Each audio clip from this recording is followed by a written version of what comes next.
ልናገር አንድ ቃል አይከፋችሁም? የሚፈርስ የሚበሰብስ የባሰም ልናገር ነው። የሚተላ የባሰም ልናገር ነው። የሚሸት የሰው ልጅ ምን ያኮራዋል ይላል ሲራክ ነው ያለ። በሶስተኛው ቀን ቀብረው ሲመለሱ የምትለወጥ አይደለህም እንዴ ይላል። ምን ያኮራል? ቁም ነገር አይደለም ኩራታችን።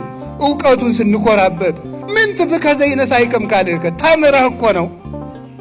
የበላይ መምህር እኮ አለብህ፣ አስተምሮሃል እኮ። እንዲያውም ቅዱስ ባስልዮስ እንኳን ዘቂሳርያማ ሲናገር ምንም ሊቅ ብትሆን የፊደሉ መምህር ይበልጣል። ፊደል አስተምሮሃል። ፊደልን ያላወቅበት ጊዜ ነበር። ስለዚህ የፊደል መምህር ይበልጣል። ምን ያመጻድቃል? ብትማር ዕውቀቱ ተጭኖብህ፣ ሰው እንደ ሜሞሪ እኮ ነው። መምህር ጭኖብህ ነው ያወቅከው። መልከኛ ብትሆን መልክህን አፍንጫህን አልሰራው እግዚአብሔር ነው የሰራ እንጂ። ምን ያኮራል? ሀገር ቢኖርህ ሀገር የሰጠህ እግዚአብሔር ነው ሊመሰገን የሚገባው። ኃይል ቢኖርህ ኃይል የሰጠህ እግዚአብሔር ነው የሚመሰገነው። ብትሰጥ እግዚአብሔር የሰጠህን ነው። ብትናገር እግዚአብሔር ያናገረህን ነው። ምን ቁም ነገር አለው የሰው ልጅ? እኛ እንዲህ ያለ እየኮራን ነው መኖር ያቃተን፣ ከሰው ጋር መኖር ያቃተን።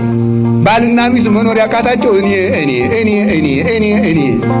እሷም የራሷን ቅብስና ግን የነ ገሌ ዘር የነ ደጃዝማች ገሌ ዘር አያቴ ቄስ ነበሩ። አያትሽ ነው ቄስ እንጂ አንቺ ቄስ አይደለሽም።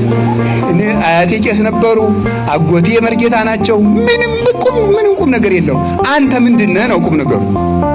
እንደነ አያቴ ግብረ ሰላም ሲያበሉ ግሩም ነበር። አንተ ግን እየሰረክ ትበላለህ።